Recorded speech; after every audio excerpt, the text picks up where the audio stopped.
everyone. Welcome to Joint a Hypothesis podcast, where two scientist stoners talk all about weed. I'm Renee, and we have Justin sitting right here next to me in Studio B. B stands for bathroom, because we're making do right now. But welcome. Yeah, here we're just so excited to have Siddik. I didn't really know how awesome Siddik was until we were sitting here talking, doing our pre-recording conversation, getting to know each other.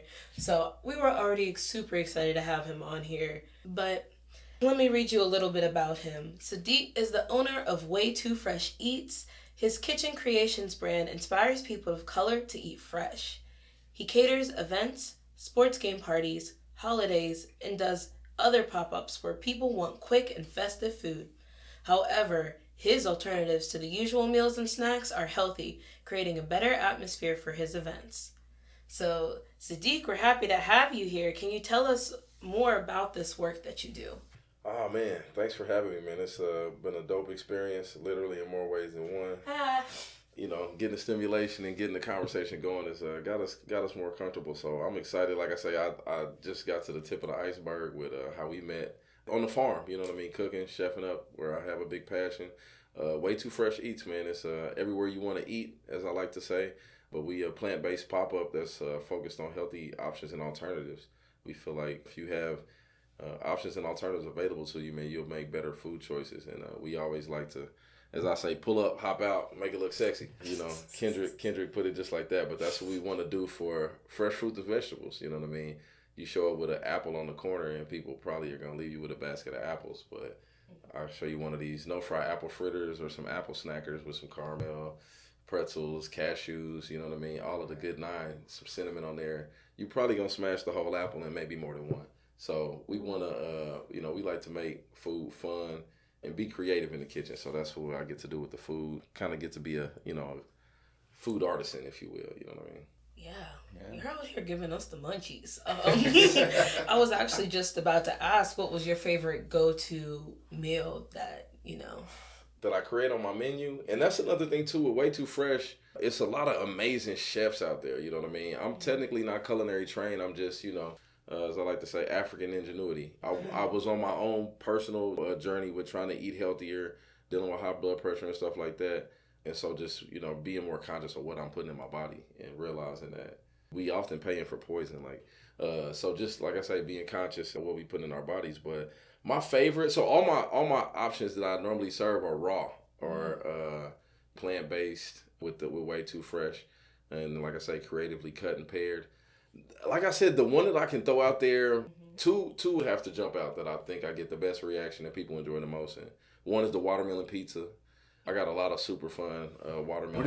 does that look like? So the watermelon pizza. So again, we keep it fresh. We keep it natural, healthy. No dairy, no sugar, no butter.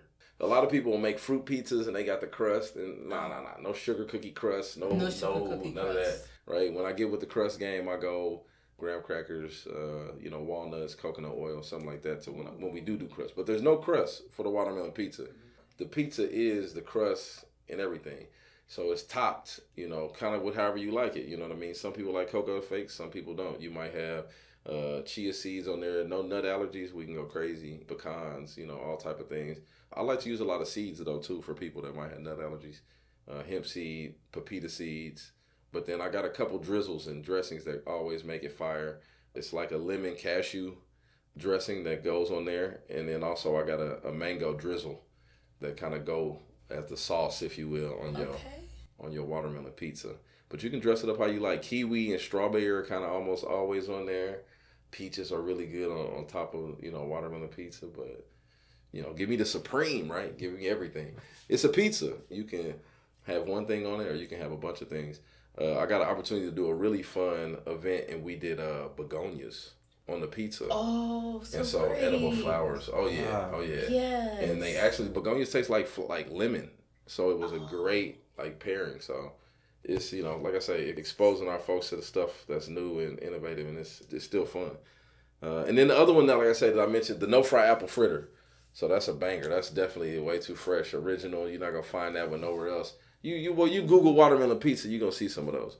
But the no fry apple fritter is a Granny Smith apple that is cored and cut in rings, and then like I say, you dust it with cinnamon, and then it also, if you with no nut allergies, I do peanut butter and lemon, and that's the spread on top. Interesting. And then you know, smash it in the granola, and then after you smash it in the granola, you hit it with the nuts if there's no nut allergies again, and or a little more cinnamon and pretzel bits.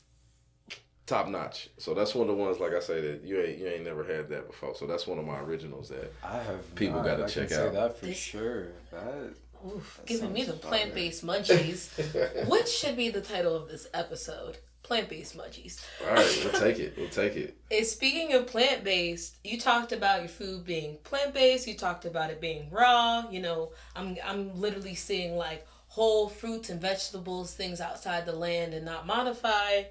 So I was just curious as to like if you would call your stuff vegan, because I know veganism is big right now. That's it's big. That's a great point. But there's a lot going on with it. So I'm gonna let you. I've wrestled with it before, right? And so I don't self identify as a vegan. Is some different aspirations or reason why some people are vegan. I can speak candid. I mean, I'm all about animals, but I don't give a fuck about the animals. That's not why I want to choose to be healthy. You know what I mean? No offense against the animals. I think that how animals are treated and how food is raised is completely ridiculous, barbaric, and unsustainable. So I totally agree with that. But it's not just solely for the sake of an animal. You know what I mean? I really feel like it just doesn't make any sense. When you really go all the way back down to my whole philosophy, because I've spent time as a flexitarian, you got to come out of it, or balance is really the best way, and that's why I really believe in plant-based. And while I do try to eliminate even fish in my diet right now, it's because I'm not catching it. You know what I mean? You go into Sam's, you go into the same store, everything is processed. When people were catching it wild, when you were, you know, everything was more natural, meat was a more viable option in our diets or in people's diet. But the way that meat is manufactured now, it's not healthy or sustainable. So I like to say plant-based. I mean, a perfect example is honey. And oh man, I got some raspberry honey right now that would just blow your mind when I put it on top of some watermelon. I used that on top of some yellow meat watermelon at an event last week with some blackberries. Just dynamite. So you said yellow meat watermelon? Yes, sir. Oh man, I wish too bad the visuals. We gonna have imagine, use your imagination. So yeah, go check us out on IG, man. Way Too Fresh Eats, the number 2. You know, I try to keep it candid and capture a bunch of the creations. But yeah, always different and new pairing and combinations, you know what I mean, for people to enjoy. But yeah, no, not vegan. I like to say plant-based. And then the other reason I don't say vegan is you might strictly scare somebody off that isn't a vegan. So while I do make sure that most of my recipes do meet that standard of being vegan, I think when you get the plethora and you kind of mix it up, you know, you get a balance where you're not heavy dependent on one anything. And really, when you go back to farming, that's really how farming and growing goes too. With the West, right? We monocropping and we growing. You can go get a tomato anytime, but like you really, you know, want to have things. Same thing with eating things that are in season. Like you really want to be able to grow where you got a variety of things in a smaller, more nutrient dense, you know, variety. So. But yeah, so that's a long way to answer the vegan question. But like I say, I've wrestled with that one before. So we just rock with plant-based. You know what I mean? Although we definitely meet pretty much every vegan criteria but the honey from time to time. I really enjoy using agave a lot more than honey. And then the thing with honey is this, if you're not getting it fresh, that's another thing about, you know what I mean? We use a lot of leafy greens, but you really not going to catch us fooling with no iceberg and romaine lettuce. We like to use nutrient-dense greens. We ain't just talking about cannabis, right? Right? We want the nutrient-dense greens. Gotcha. You know, kales, chards, spinaches, all those type of things. Yeah. Speaking of, you know, making sure all your recipes meet that like standard, and you know these like substitutes that you're using. Like, where do you source most of your stuff from, or like how do you go about like? I try to work with a lot of local farmers. It's not always the totality of where I do my shopping. So I do shop it. I mean, I'm an Aldi guy. I got to keep it all the way 1,000. While I'm shouting them out, I need to go ahead and hit them up for that sponsorship while they playing, because I absolutely stay in Aldi. And but it's still crazy too. Depending on the zip code you shop in, you also get different variety of what you are actually, supplied with in the store. They got a lot more frozen food sections with a lot of BS in it in certain zip codes than they do in others. And they got a whole crazy variety of fresh, exotic stuff. Same thing with like the vegan. I actually use a lot of vegan cheeses that come from Aldi, versus going to Trader Joe's or Whole Foods. I didn't even know they had vegan cheese at Aldi. Yes, sir. Earth grown. I'm about to look. They ain't paying me, but I'm about to hit both of them up and be like, "Hey, I talked about you last week, so what can we get going on?" Aldi doesn't get enough credit. They stepped their game up. Aldi. You know what I mean? And so even low key, while we throwing out people, and I'm about to make a list to call all these people I'm talking about tomorrow because it's real. And if people want to eat healthy and still be affordable, because that's another huge myth. I do a workshop with families that's called What's for Dinner, and it's like you can absolutely eat like affordable and healthy and not break the bank. You know what I mean? Like that's an illusion. Now, don't get me wrong. If you want to just go buy Impossible burgers and Whoppers, you know what I mean? You can spend a lot of money trying to eat healthy, trying to keep up with the Joneses, but you can eat healthy and sustainable and do it, for a family and do it pretty affordable. So there's a grocery store. It's a national chain, and like I say, I spent time in Texas. Even though I am an original show me stater, you know what I mean? I gotta rep the set. Spent a lot of time in Texas, got my honorary Texan card, and then I was also out west in Washington for a little bit. And it's a grocery store called Winco. Like I said, I gotta shout them out because I'm seeking sponsorship real soon, y'all. Holla at your boy. They have better than Walmart prices, yet they have Target quality. They have a lot of really good fresh produce. And they kind of sell a little bit of everything. Like I say, it's almost like a Walmart of a store. You can get a lot of different goods or items, but it's still a grocery store. Then they got fresh butchers, shops, and all that type of stuff in there. But they have a really good like produce section and quality. Solid produce. And then they also had a really crazy bulk dried goods section that was bananas. Like you could go get bulk seasonings, right? Or you could go get bulk pasta. Just get a little bit and put in the bag, you know what I mean? And exotic stuff like some tortellini or some fettuccine or some, you know what I mean? Not just spaghetti noodles and elbow noodles, you know what I mean? You can go get some, and then same thing, you don't have to buy a lot. You could get, what you can maybe manage. Yeah, I'm actually really looking to work with them so that I can get way too fresh into some of those markets where they are, and particularly in Dallas and outside of Seattle. It's kind of so sad that diversity in foods is considered to be a privilege. Like the fact that you want multiple types of grains, you have to seek something that's quote unquote like exotic. Yeah, but I tell people too, like that's the reason why we don't like certain things because you never really had it fresh. I was on a farm the other day and I'm working with some growers and they have an abundance of blackberries, but they are, man, the most plump and rotund blackberry you've ever seen. Not like, you know what I mean? They're really full as opposed to like some of the blueberries you see or blackberries you see. And I tell people all the time, like, or when we were having the E. coli stuff with romaine lettuce, and it's such a bad problem is because 60 to 75% of the produce is coming from one or two places. You know what I mean? No matter where you are in the country, you're getting lettuce from California, Arizona, or Florida. No two ways about it. You're getting lettuce from one, both, or either of those places. Dang. And that's how a lot of the stuff is sourced, and like it's not locally sourced. And so when you talk about contamination, you talk about, shipping containers, you talk about semi trucks, talking about 2-3 days in that dark condition, in that boxed up state. It's a whole different game when you get fresh food. Even myself, like day and night, like damn, like that's fresh. And that's what we after. That's what we after. We're after fresh. That's what we want. Nothing but the freshest. NBL. All right, so now that he's introduced Way Too Fresh Eats and given us a few amazing lectures on some of his recipes, food sourcing, and other aspects of eating healthy, we can move on to the second part of Siddik's bio, which speaks to a bit more about why we asked him to join us today. You could say he's a bit of an OG when it comes to weed.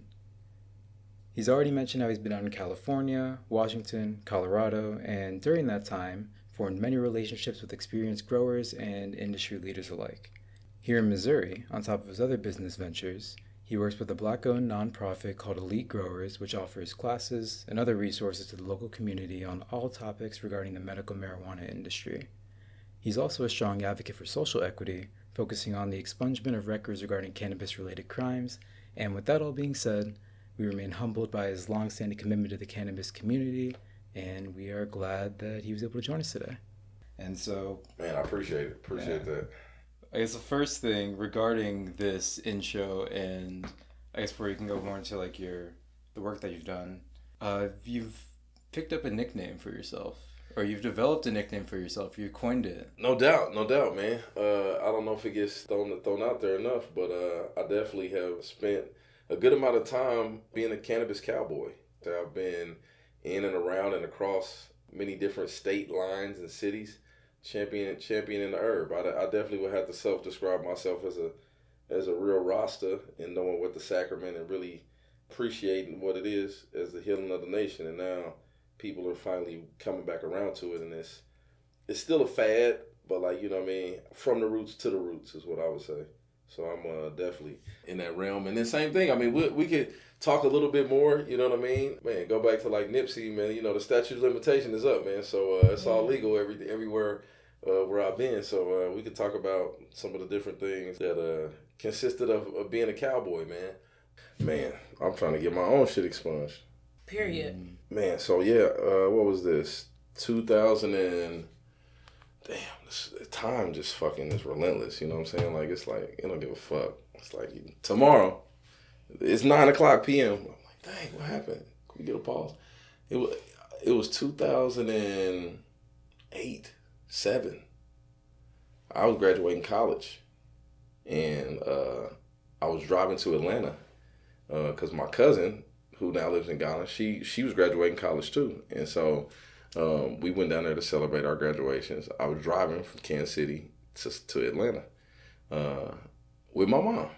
So I woke up and rolled a half, probably about 12 months. You know what I'm saying? This was still, you know, I was still mixing. I still was mixing some mid-grade and probably like eighth of, you know what I mean, of some good. And so, boom, we rolling. We done made it. Maybe 45 minutes from my family's house in Atlanta. We like in the suburbs of Atlanta. We like maybe in St. Charles or Lake St. Louis, right? Compared to this. I fucking get pulled over. I'm driving a 98 Cadillac.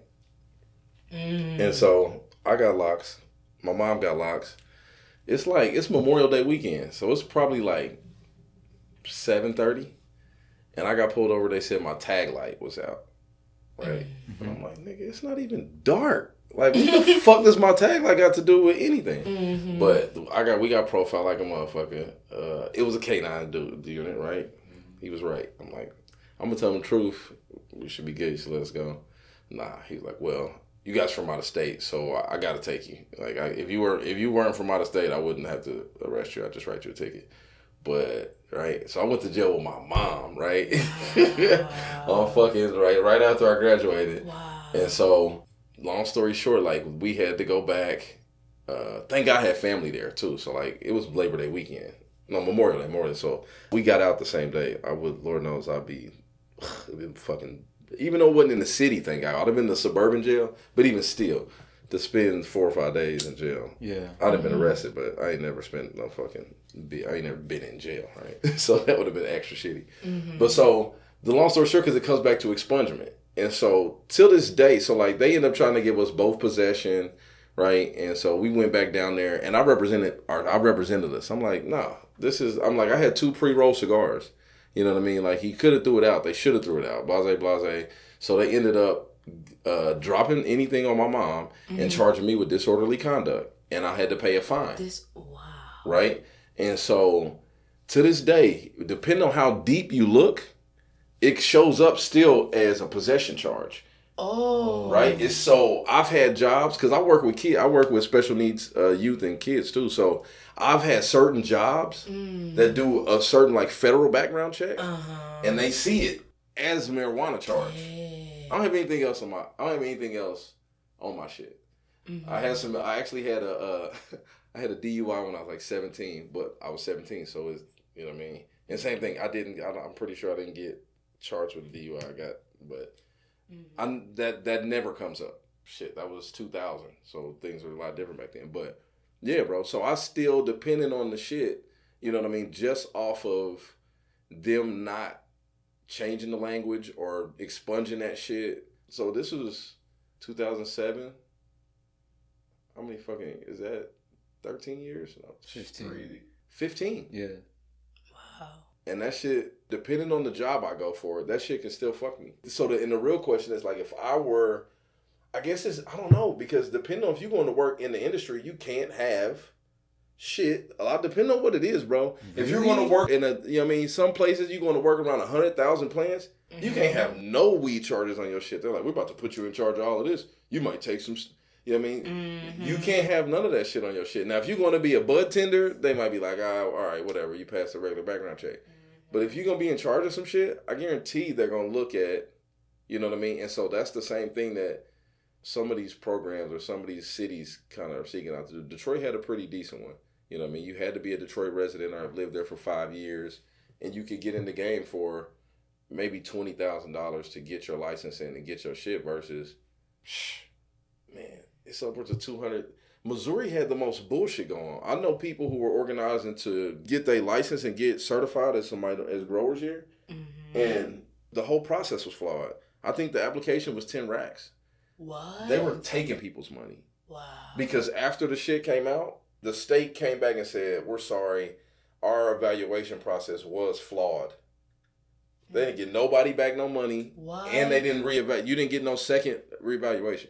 They could literally get your application and be like, you didn't fill out something correct. Not even look at your shit. They'd be like, oh, it looks like they left off something or they didn't do this. So this is the application to be a grower, right? This is the application to legally grow and process cannabis in Missouri. This was maybe 2018 when they just opened it up. Right. You know what I mean? They were just opened up so that you could be a medical growing facility for the same thing or dispensary. But the dispensary take that much more money to play. You know what I'm saying? I actually got to meet this amazing lady in cannabis. Her name is Wanda James. She has a dispensary. Her and her husband are like, it's only, man, it might be 3 black-owned dispensaries in Denver. Yeah. And hers is called Simply Pure.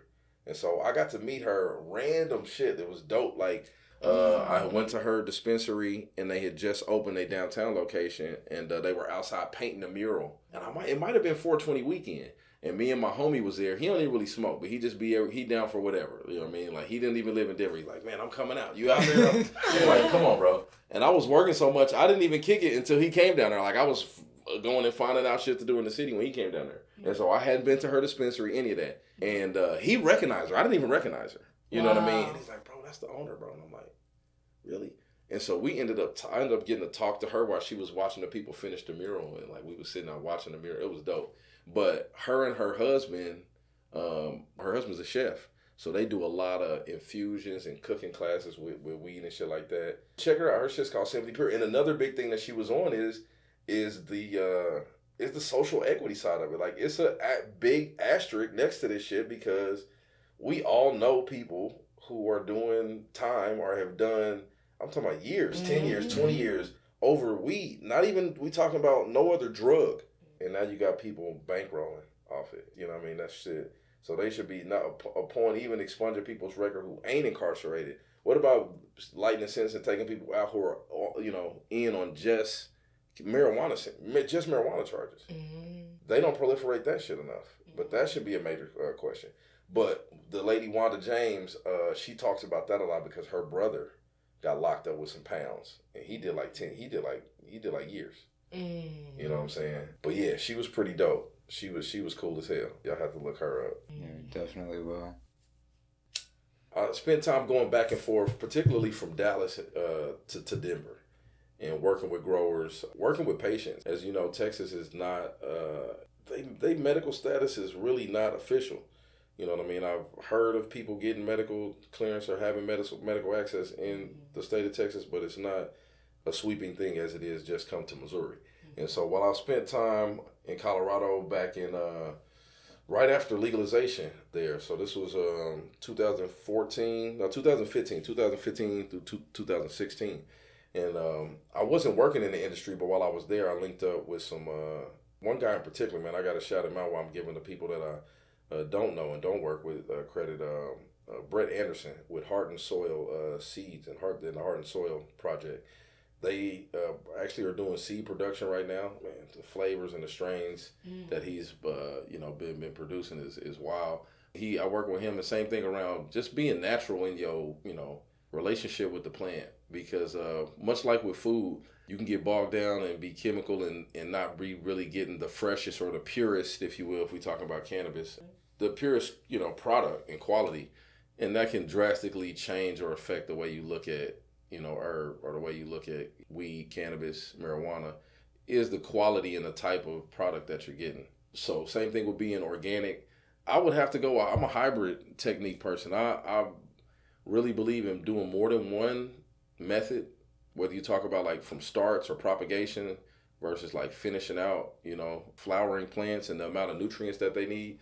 So like I actually study aquaponics too. Oh. I'm not a fan of hydroponics. What's the difference? So hydroponics is actually using chemical nutrients to control your food to the plant, to control your level of nutrients to the plant.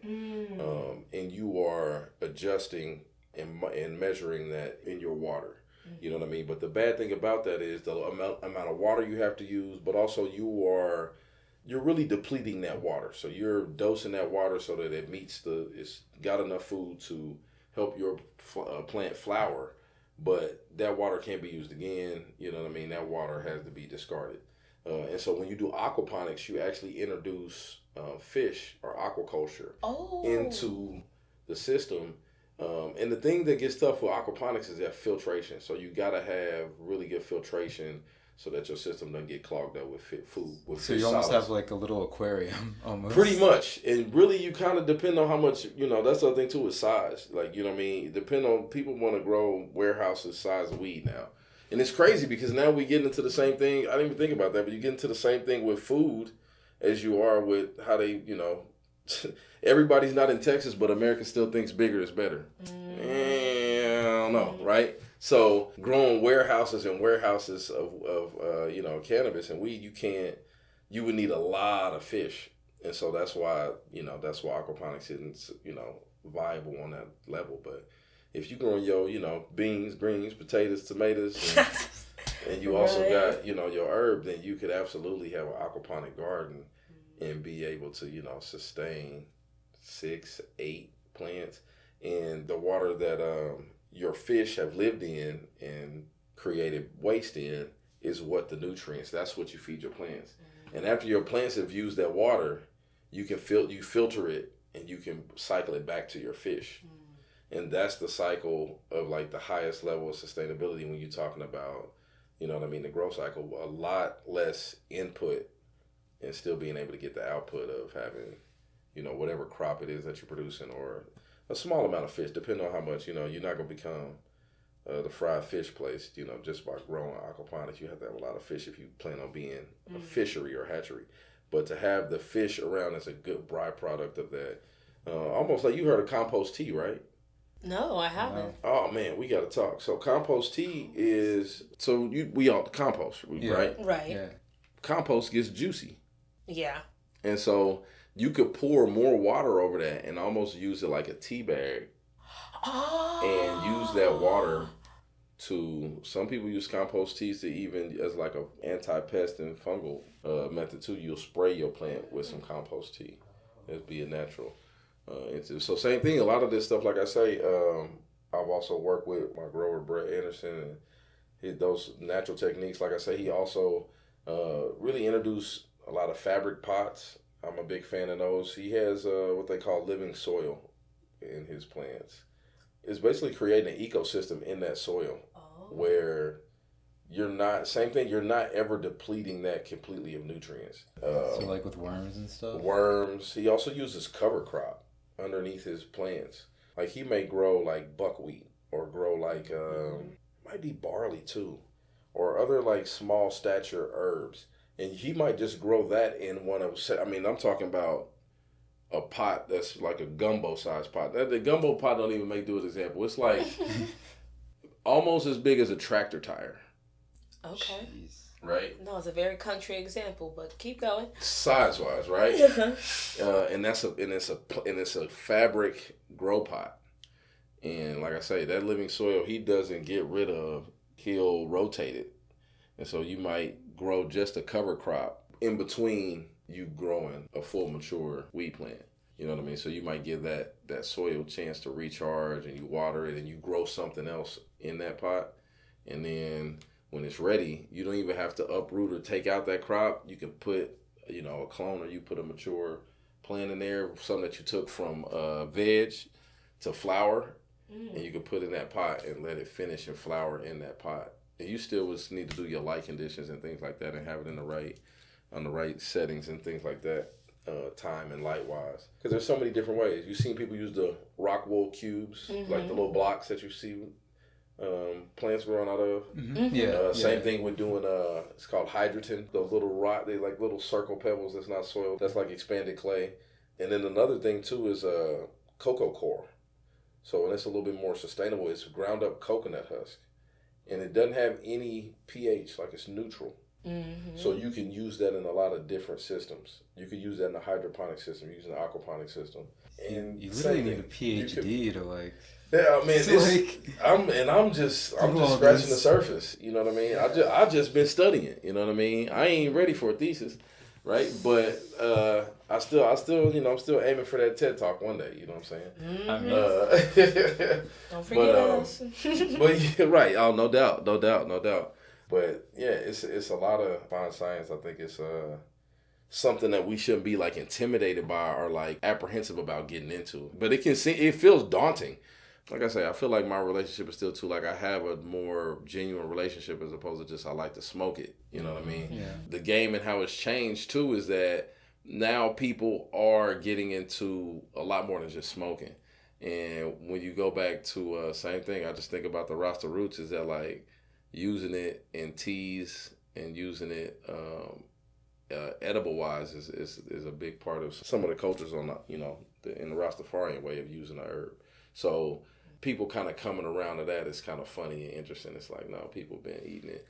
What Bob Marley say? Birds eat it. You know what I mean? Animals eat it too. You know what I mean? Like it has certain properties. And same thing we were talking about too earlier. We were kind of mentioning one of my favorite sativas, which is the Durban poison strand. I want to say it's from Africa. I know Durban, Africa is the geographical location where it's named after, but it's one of the most like energetic, smooth sativas, and it's just really, I don't want to say skunky, but it's like a pungent, unique odor. But like I say, one of my favorite sativas. Everybody's always wants indica in the loudest now, but one of those really daytime, energetic type strains is the Durban. Yeah. I actually noticed that there hardly are any straight sativas when I go to the dispensary. Yeah. And I don't know why, because I love sativa. I have things to do. Mm-hmm. Oh my God, absolutely. It's certain strands it's like, don't smoke this before noon. Yes. Or it's, don't play, forget the rest of the day. You know what I mean? So the big brands or big boys getting involved, and it's like, they want the strongest stuff for the most sedating effect, And yeah, sativas are same thing, like with them, shelf life. So like, if you're a dispensary and you're producing or you're growing a lot of sativas and they're sitting on the shelf, you're gonna stop growing and producing so many sativas. And I think you see that happen, kind of across the board. So I definitely see that effect. And I don't know, as we see the green rush kind of come over the rest of the country. Yeah, we were literally hearing like ads about that in like the car earlier. I've kind of been using my lasso and my horse to do the Cannabis Cowboy thing from Texas and Missouri being the final frontier, whereas trying to go and do endeavors like that in Colorado, California, Washington, Oregon, it's so saturated. And so, like I say, new states and new places where it's budding opportunities, pun intended, is really key for people of color, because while we talk about producing the flower, it's so many ancillary entities that can be created or monetized when you talk about the industry or sectors of the industry. A perfect example is an event I did, and I did some infusions. So like I did two events to date where I used CBD infusion in a recipe. The first one I did in Denver, Colorado with the Heart and Soil Project, and I did a CBD infused berry vinaigrette. And I also did a CBD infused kind of peanut butter and lemon dessert drizzle. Okay. Went on it's called a crananana. Crananana. So it's a banana with the dessert drizzle that I did the CBD in, craisins, walnuts. That was like a tasting. So same thing. This one was in Colorado. I mean, they had everything. You could dab. They had edible drinks. You know what I mean? I had the CBD infused desserts, and I did salad skewers with a very, very vinaigrette on there. And so that was a dope event. And like you talk about opportunities to do things like that within, and around the industry. And then when I was actually here in St. Louis, I took part in an event where it was a puff and paint event. We And literally so, just like we a few days absolutely, ago. yeah. You guys went to one? Yeah. Oh, yeah. See, so It's like, phenomenal. shout out the name drop, my business partner with Hempaholics, who's down in Houston. Hempaholics is kind of the social scene where we want to connect people and businesses in the industry where we might want to put somebody who's growing, who's a person of color, together with somebody who's actually trying to launch a brand or trying to source some product. Oklahoma's also really going now with a lot of cannabis production. So, with land and time, it's gonna be a whole new level of growers. I was talking to Justin. talking to my man. I was about to call you Jay. When we were talking about the difference in conditions. So like when you're in Denver growing versus when you're out west, it's like in Colorado you really have to fight the Dryness. The dryness. Your flower or your bud or your plant will just like be flake if you don't have it. Same thing. We were talking about telling us like how to have a good product. Like people have different preferences, but everybody knows when it's like good. It's like, damn, like it smells good, tastes good, look good, right? And I always say you gotta have 2 out of the 3. The taste, that's the most important to me, but probably the taste and the smell, I would say, right? Because the look, you could be like, man, that looks regular, right? It looks dark. And the smell is normally gonna tell, and the taste is definitely a dead giver. It's a slogan or a phrase going around too that says, weed should taste good, and that's like very real and very true. So like when you get in those packs and those varieties that are harsh, man, like it's just not, they didn't cure it right, you know what I mean, or they didn't take the time. And kind of looking at the equation that goes into it, no less than 50% of what you're growing is what seed you have. There's no two ways around it. And it might even be higher than 50%. I'm not the PhD. I'm not the master grower. Disclaimer. And right? by that you mean like the quality of like the seed that you get? Or same thing on the strand or the the lineage, right? What is that seed? Where is that seed? Because the seed game is a dichotomy of it. It's like you have natural seeds, but you also have people who it's like stuff. And I'm a misquote. So please, it's gonna be somebody put something in the comments and tap in about that. So they're like feminized seeds. And there's also seeds that will auto flower. And so from my grower that I've worked with, he's kind of old school in the fact that you want to learn it and do it yourself. So you don't want to rely on getting seeds that are all feminized. You want to be able to recognize the difference of them and be able to separate them and put them once they mature. But having help or a head start on certain feminized seeds where like what you got or you got plants already started, you know what I mean? So it's a lot of different things that go into it, but so the lineage of what you're growing. The next, I think, will either go with the maybe the technique, or when you're growing natural, you don't have to do a nutrient flush, or you don't get like having a bunch of nutrient lock when you're doing hydroponics and you're adding these chemical nutrients to get the supplements and that you're planting these. That can affect the taste of your weed. You know what I mean? And then the final thing I think is like the processing after it's actually mature can have a drastic effect on the terpenes and the taste and what your weed like actually finishes like. Like it can look great on the vine, but people don't understand like from the vine until it's ready to consume in a smokable flower, that bud can completely change shape, color, size, density. Everything about it can change. From when you pull it off the plant to when it's dried and cured. And the same thing with the time that you take and you having a good process of drying and curing your cannabis, because that's like really what allows it to take on its profile is when you allow it to cure for a proper amount of time. Again, same thing, and in a good condition, light tight and airtight. So man, it's so many levels to it, like you know what I mean, but we just think about the final product. But it's good to know, and so I'm every day I'm trying to get better at it. Yeah, and especially with like you're talking about like the green rush earlier, like with the industry kind of like booming as is, it kind of exposes the supply chain, or I guess like the industry, necessitates the supply chain, and then you start to get these, what's the word for it? These trade-offs you're talking about earlier, quality, where it's like, right? We were talking yeah, about going like from like where you can't do something like aquaponics, you can only do like right, hydroponics, and because then it's that so leads big to and everybody right. And same thing, like supply and demand almost. You know what I mean? And same thing, just like you talk about quality. Um, with us being neighbors to Illinois here in Missouri, like they're just babies in the game. You know what I mean? It's like even all the way down to their prices are ridiculous. You know what I mean? And it's like because you got tax, you got this, you got that, and these companies are still figuring it out for the most part, right? So I'm like, I'm still a cowboy in that sense. While I do have you know what I mean, ulterior sources, I still have relationship with growers that ensure that I get the quality that that I've come accustomed to, albeit that we're here in Missouri. Um, I mean, so one more thing, I guess we got to touch on maybe a few more things. I know time is getting tight and rolling, but one, I guess, like the expungement and the talking about the legal loopholes and ramifications that it holds for people of color, and then of course we got to talk about the brand that I'm hoping to drop and launch here in the very near future. Yeah. So what's some of the work that you've been doing around that? So I'm like I say, hoping to really been working on the brand, working on the launch date. Of course, there's no perfect and right time, but we hope to be launching the Cannabis to Cabbage and Kale to Kush brand, which is a growers initiative.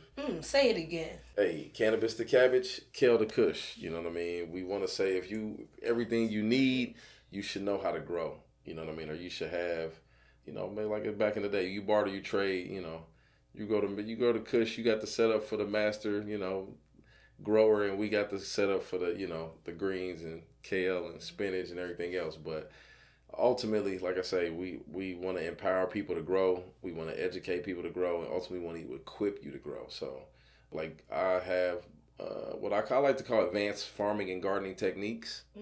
So everything from sub irrigation to like same thing fabric pots, or they call it air pruning, just different stuff. Same thing that I've picked up in my studies and kind of done in my experience with growing both food and cannabis. Wise, most of my hands-on gardens have been more food heavy than cannabis heavy. I'm also, like I say, been studying the craft so that when the garden is ready, it'll be in its entirety. And so I actually was working with a group that's called the Freedom to Grow. And they're actually hopefully putting on a conference coming up in 2023 in October in Atlanta. So keep a lookout for that. But it's going to be a huge conference around industrial hemp, and that's another avenue in the lane that I'm kind of I'm all the way in. So looking at hempcrete and how to get in on the industrial side of using hemp for textiles. I'm not in the textile game. I really see the hemp plastics, hemp moldings, hemp products versus this petroleum-based plastics, these non-biodegradable plastics. That's really going to be where the future is with hemp. And then also in I believe in natural building materials, so like hempcrete, and being able to use hemp for insulation versus some of the toxic things that people are building houses out of right now, that we're in for 30-40 years of our lives, and wondering why people got what they call it mesothelioma and all of that and whatnot. It's because the whole environment is How do they make the hempcrete? So hempcrete, like I say, so when you actually get to separate the hemp, so we all talk about and that's another loophole too, we all got like the whole game is really changed in so many, like, cause you got the Delta 8 shit right now, and right, CBD, and you know what I mean. Delta 10. The 0.3 is the rule of thumb, and like your cannabis can't have more than 0.3% of THC, active THC in it, to not be, legal. If it's more than 3%, then you aren't CBD and you aren't hemp. You have to be licensed as cannabis. You know what I mean? And that's where the dollars start piling up. But like I say, looking at how they how they got it all different. I kind of lost my strain there for a minute. The hempcrete. The hempcrete, how it's made. Thank you. Yeah. That's why you the host, man. So when you get the plant, you got to break it down. Spark another joint. That's what time it be. All right. So when you actually get the hemp plant, you have to separate it. And so when you separate you get a hurd, which is like, and you break it down into like fine chips or pieces, and then you also have, which is like the strands or the stalk. And so the strands is like what you can use for rope, paper, textiles, and things like that. But the hurd is like chopped up, and then like I say, you bind it with like a lime or a plaster, and you actually use that and put it into a mold, or use it as a insulation in between a wood framed house or like I say, other conventionally framed house. You use it as insulation versus packing it and using it as a brick. I really hope to be doing some structures, and particularly the home for coffee culture, which will be our plant nursery and hopefully lounge. Will definitely be a natural built building. So stay on the lookout, St. Louis. You know what I mean? Stay on the lookout. We are in your city, and we hope to have the first coffee culture here in St. Louis. Actually, you know what I mean. And then we'll be able to grow as the creator sees fit. We would love to be having, like I say, things going on in some of those other cities and venues that I mentioned, whether it be Dallas, Kansas City, Houston, and then same thing, staying connected with kind of the grandfather states out west, man, is always a good idea, because they're just so much more, they got so many more years under their belt of producing it. I mean, even when you get to the game of talking about concentrates now, you know what I mean? You got shatters and hashes and wax and butters, and all of that stuff is being developed because they've been messing with the plant for so long. Mm-hmm. Yeah, I feel like the tie to like coffee culture is like a great way to get people like in the door, just because of how like already social of a thing. Yeah, man. I mean, I've had some weed tea that is a whole different experience. You know what I mean? Body high, like very calming. You know what I mean? And just the way that you consume it is, you get different effects. I'm also, like I say, I'm not a huge fan of edibles. Just I guess maybe because of the delayed effect. Mm-hmm. I'm definitely more of a drink punch type of guy. Of course, minus the flower. They get different effects. I mean, sometimes during my day, depending on my schedule, I also try not to burn flower, and I'll go with a dab. You know what I mean? Or I'll go with some wax because of the effect. It's a much more subtle effect versus I feel like flower is heavy, but a lot of the time that's what we're going for. Well, I feel like you've covered some of our rapid fire questions, so thank you for answering that in advance. Hey, well, whatever you got left, we'll draw it on 2. Okay. I'm rolling with the cowboy thing. You know what I mean? Come on. Yeah, bam, right? All right. So we have some questions that we love for all of our guests to answer. So are you ready? I think I'm ready. All right. Am I on the clock? Yeah. All right. So first off, favorite strain. And you can give us a top 3 if it's too hard to pick.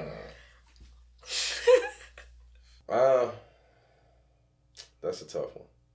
I don't think I could ever narrow it down to 3. But now the first 3 that come to mind, and the ones that I'll kind of mention, of course, the Marathon OG was top notch. I got the real thing when I was in Oakland about 2 years ago. You know what I mean? When it was out and first kind of hitting the scene after we lost Nip, and it lived up to every bit of it. I've had it once since then, and it was unique enough where I knew it was the real deal on the profile. You know what I mean? But the Marathon OG is definitely top. I mean, I'm OG too, man. So you talk about like real Bubba Kush. Listen. Classic. So, but like I say, I digress. I could ever narrow down 3, but I'm giving you these 3. Marathon, top.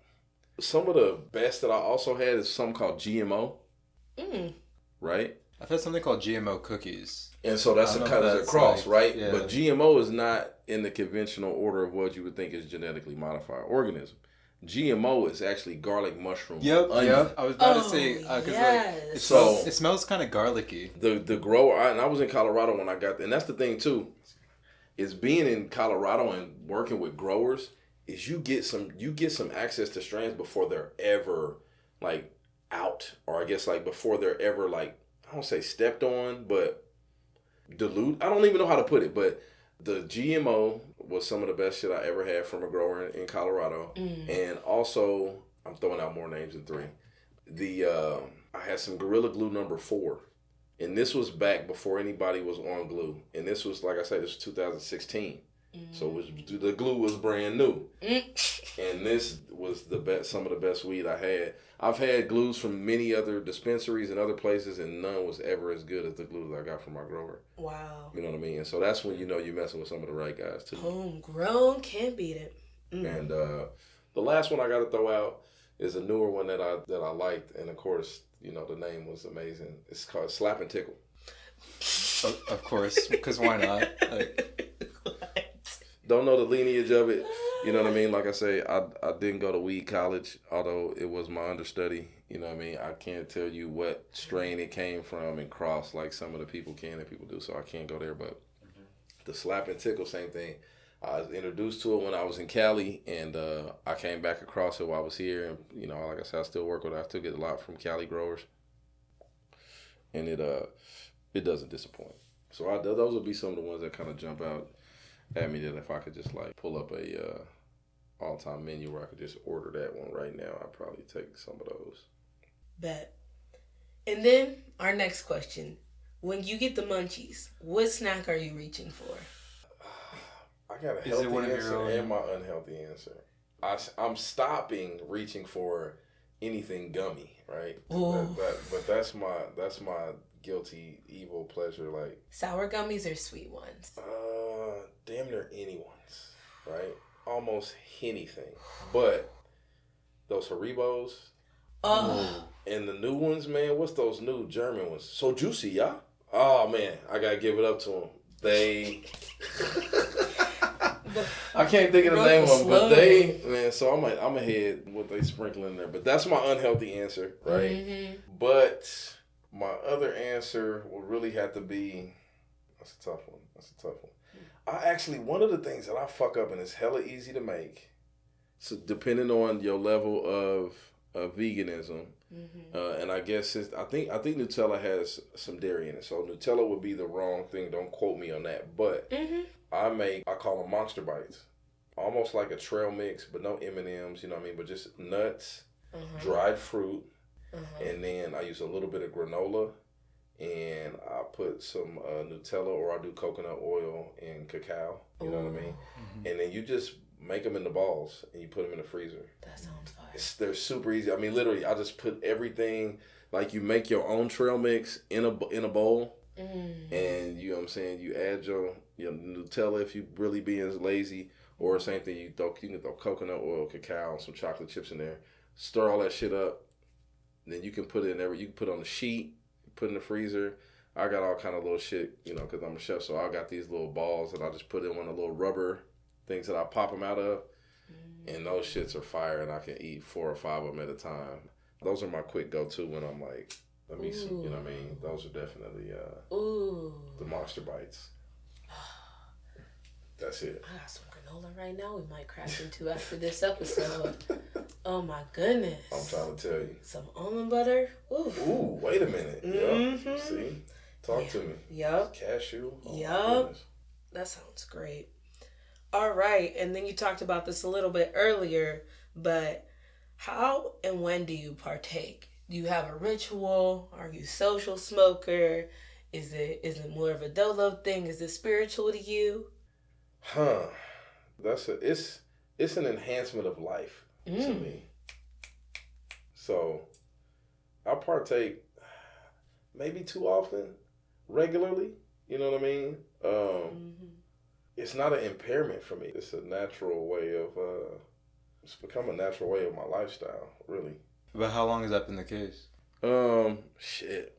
I'm 38, so probably at least I was a late bloomer. I won't say late bloomer, probably about the appropriate time. I work with people with, intellectual, mental illness and disabilities and things like that. So definitely smoking like before you're a teenager is not a good idea. You know what I mean? Smoking before you're 13, even 13 is too young. I would say 16 is probably, and again, the amount. You know what I mean? Like, if I was smoking the amount that I've been smoking as an adult when I was a teenager, I don't think that's healthy. So that's like a real, because like, I know people are like, man, I was smoking when I was 10. It's like, I don't think, like, you know what I mean? Like, I don't think 16-year-old me could even like conceive of smoking. You know what I mean? I think when I was 16, I had smoked like 3 times. I didn't start smoking every day until I was in college. You know what I mean? And I really started getting a higher education. And I can remember the first 2 times that I smoked. One of the first ones was really a unique experience because I was sick. You know what I mean? I had a family member, my brother and my cousin were upstairs smoking. I was in the basement and I came upstairs to literally, I was sick. I vomited. And I'm like, I can't feel any worse. Let me try it. Right. My nausea was gone, and I had an appetite again in like an hour. And it wasn't a lot. It was very little, you know what I mean, that I actually had consumed. But I didn't feel a high, you know what I mean, or anything like that. But it definitely took away my nausea and gave me appetite back again. So like that was the first time I ever smoked. And the rest has been history. But yeah, so that was a really interesting experience that I didn't tie into the relationship of what it was then. But I'm like, man, wow, I definitely remember the experience. It's crazy. It's medicine, man. Literally. I mean, the same thing like, how much I partake. I think anything can be, abused, man. So I try to definitely keep it in moderation. The real conversation, too, that I would grow, my discipline thing is I got to get back to bongs, right? Because when we roll up, we smoking a lot of weed at once, right? And so just like we talked about other things, which is another episode of microdosing, you know what I mean? Less is more. So not allowing your body to have too ridiculous of a tolerance is something I also try to monitor. And then the same thing, too, with looking at, I know, like, the real definition of a spliff, especially, like, my family's from Ghana, so my family spent time in the UK, and so I, have family there and kind of hip to the lads across the pond, and they put tobacco on a lot of their spliffs, right? Yeah. They mix it. And so I've noticed myself, like, I don't know if it's Midwest, I don't know if it's because I listen to Mac Dre, but listen, the wood, a backwood or a leaf is often a very high preference of mine. But that shit is very unhealthy. You know what I mean? It's not good for you to be smoking packs of backs. You know what I mean? It's just not. You know what I mean? It's just not. No matter how cool it sounds or how fun it is. I enjoy, like I say, I do the discipline of not. So I smoke less blunts in my routine now. And I try to, go paper plane gang or R.I.P. I lost my last bong. He kind of had but moment of silence. But yeah, I gotta get invested in another bong because in college, I had some historic bong rips, man. So I like, and then also, I mean, technically, it's a little bit cleaner way of consuming because you get that water is taking some of that filtration out. Similar, like the J we burning right now has a filter. That is saving some part of our lungs from, to go all the way back. We keep it all the way natural and healthy. It's like inhaling fire and smoke is never healthy. So the little butane inside. You know what I mean? That's never healthy. But you know what I mean? To keep it in the moderation and make sure we don't all have mesothelioma and I'm fucking that up, I know.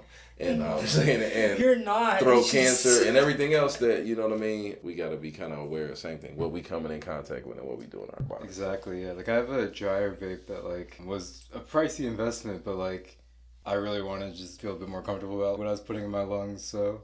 Have y'all ever hit a volcano? What? What the heck is that? Oh, man. See, y'all, that might be young.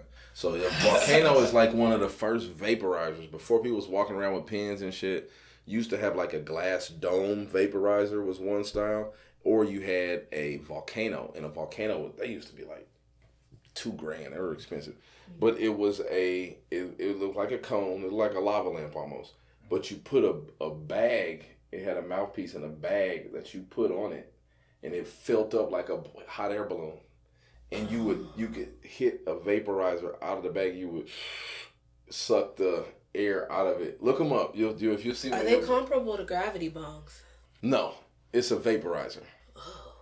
It's a vaporizer. You can still put your weed in there, but it's literally vaporizer. Cause same thing. So your gravity bong is gonna, you know what I mean? Like we're burning this, so like it's not gonna be anything left. Your vaporizer is just taking, you know what I mean, steaming it almost. You're just heating it up. Yeah, it's steaming it, heating like an it up. oven. Yeah, you know what I mean. And so you still have flour done when you pull out your tray, but it's like, you know, darker like. And it's decarb. So. Yeah.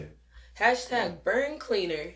All right. Well, yo, we gotta wrap this one up. Man, until next time, man. I might have to get a next episode. We'll have a continued session. Matter of fact, we're gonna speak it into existence. Coffee culture, and when we do the launch of Killer Kush.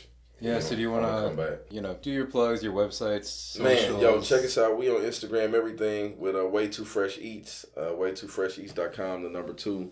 Find us online. We everywhere you want to eat. We in the St. Louis area, but if you catch us in another state, rock dolo with us too. We'll pull up. And then look out for us. You can also find Kel the Kush, man. We are on Instagram as Kel the Kush. The brand launch is coming soon, man. Coming soon. I don't want to put a date on it and tell you late or early, but we getting to it, and we hope to launch. Hopefully with the first round, we're going to look to do some merch, but also the part of the startup is we're going to be sending out seeds with that merch. And you could get any type of seed. It could be anything from kale to kush.